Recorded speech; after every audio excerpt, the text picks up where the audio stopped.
cahiers, les tentes, tout. 2 minutes après, la police a tout brûlé. C'est à Montreuil, c'était il y a moins de 5 ans. Non, je ne quitte pas Montreuil, et on continuera à Montreuil parce que c'est pas la fuite. Bon, la police a mis le feu. Là, nous avons ce harcèlement permanent. Il faudrait quand même que vous sachiez que la police de l'air et des frontières, notre PAF, a un avion privé qui vole nuit et jour, 24 heures sur 24, pour expulser les indésirables. Nous sommes en 2010. Ces citoyens sont des citoyens européens. Eh bien non, Sarkozy a trouvé un moyen, encore une fois, dans ce gouvernement xénophobe, à leur trouver un statut de sous-citoyen. À savoir que dans les 3 mois, ils doivent apporter la preuve, s'ils veulent avoir le droit de résider sur la terre européenne qui leur appartient, un logement, un CDI, des feuilles de salaire, une inscription à la sécurité sociale. Jusqu'où allons-nous tolérer cette poursuite infinie de ce harcèlement? Attention, Solange, oui. Un CDI dans les 3 mois, qu'il faut encore obtenir parce qu'il faut d'abord avoir l'autorisation de travail par la préfecture. Tu as raison. Et le dossier est examiné, enfin, soi-disant examiné, pendant une période qui va de 3 jusqu'à 9 mois. Voilà. Donc c'est permanent. On a vu la dernière rafle qui a été faite, qui vaut exactement ce qu'on a vu dans ce film, et on en a tous entendu parler, à 6 heures du matin, avec les cars de police, et tout le monde est embarqué, et hop, retour au pays. Donc se lever, c'est maintenant. Désobéir, c'est maintenant. Résister, c'est maintenant. Que ce soit le délit de solidarité, ras-le-bol des discours des droits communistes, ras-le-bol des beaux communiqués. Personne ne s'est élevé contre les villages, ces fameuses mousses, où on les parque. Cette pseudo-image d'intégration, tu t'intégreras à notre culture. Et on a osé les parquer. Il n'y a pas eu une protestation de toutes les associations type LDH ou autres. Maintenant, je repasse la parole aux autres. Non, est-ce que tu peux expliquer c'est quoi ces villages? Alors, je préférerais que ce soit peut-être Samir. Ou Henri, vas-y Henri, vas-y. Alors, C'est très important ça. les villages. Il n'y a pas de barbelés dans les villages. Vas-y Henri. Il y a... Si, on entend très bien. Si, ça marche très bien. Il n'y a pas de barbelés dans les villages d'insertion.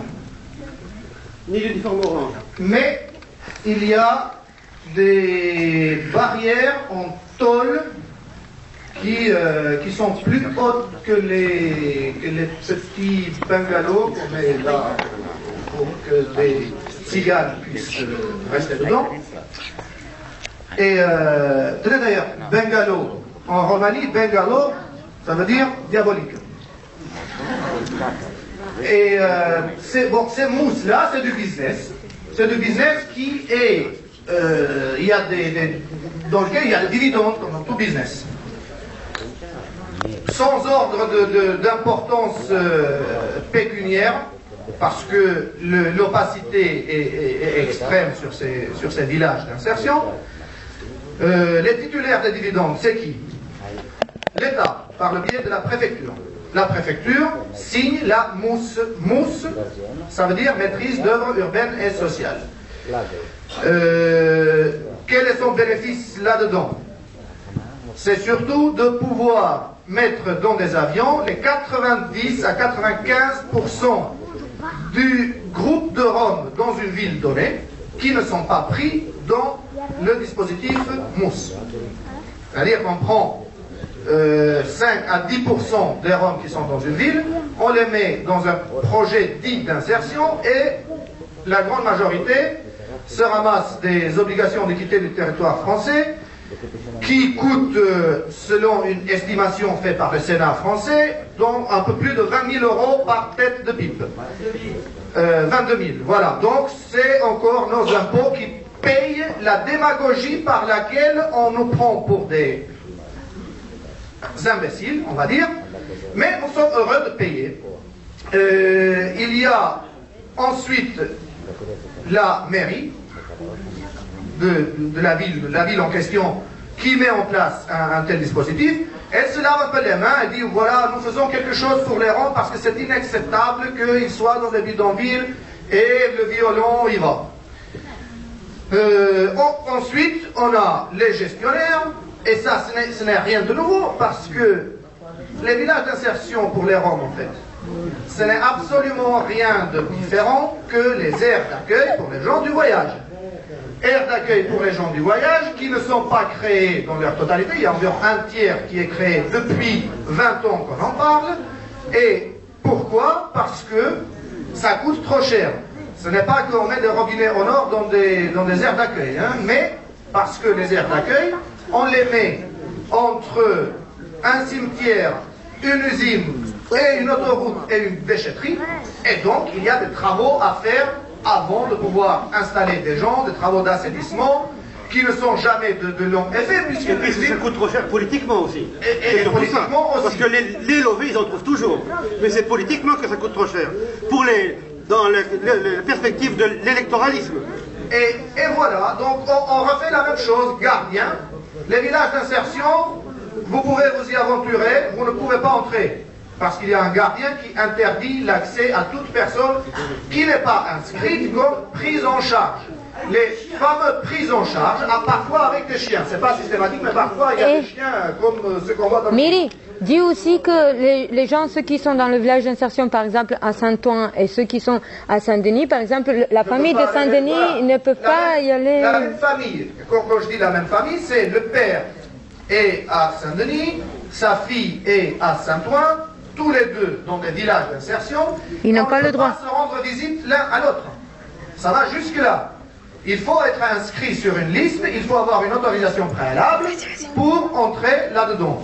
Et surtout, on insère les Roms sans qu'ils aient le droit de travailler en France. Mais en attendant, pendant quelques mois, pendant quelques années même, parce que c'est 3-4 ans la durée d'un village d'insertion, eh bien, il y a des salaires d'assistants sociaux, d'assistantes sociales, dont certaines ont démissionné parce que, disait-elle, elles ne pouvaient pas faire le travail qu'elles devraient faire dans ces conditions-là. Les gens n'ont pas le droit de travailler, on ne s'amuse pas à dire « Ah, ben, on va essayer de trouver un emploi et puis faire des dossiers à la préfecture ».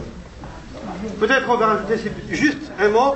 Dans un pays où on parle beaucoup de lutter contre la discrimination, les Roms de Roumanie sont parqués dans ces mini-Guantanamo, alors que les gadgets de Roumanie continuent à faire du travail au noir en toute tranquillité. Ça, c'est de la discrimination pure et simple. Que tout le monde soit logé à la même enseigne, au moins, même si c'est une mauvaise enseigne. Je dirais c'est même plus la discrimination, c'est du racisme. Il faut comprendre que dans la population tzigane en France, il y a 2 dispositifs raciaux qui ont été mis en place par l'État. Le premier, c'est les fameux villages d'insertion qui n'insèrent rien du tout. Et le deuxième concerne les tziganes français, qu'on appelle délicatement les gens du voyage, alors qu'en réalité, il s'agit d'une dénomination raciale. Les gens du voyage d'aujourd'hui sont les nomades de 1940 qu'on a voulu empêcher de nomadiser. Il y a plusieurs centaines de milliers de tziganes français qui sont des sous-citoyens, qui soit ont un carnet de circulation qui est fortement stigmatisant, qui permet de les mettre à part, qui, s'ils n'ont pas ce carnet, sont traités de gens du voyage sédentarisés, et ça, cette expression-là, ça indique bien le côté racial, qui sont soumis à une série de discriminations légales, qui ne peuvent voter dans une commune qu'au bout de 3 ans. Il y a un quota de 3% dans les communes de gens du voyage.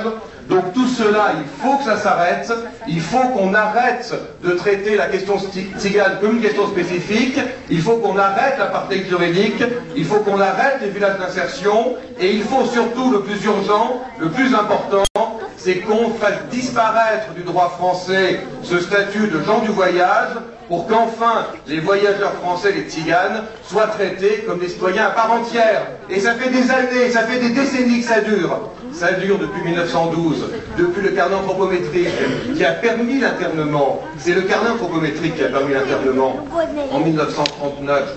L'internement, c'est de 39 à 46. Et tout cela aujourd'hui, ça continue, ça continue dans le silence notamment des associations de défense des droits de l'homme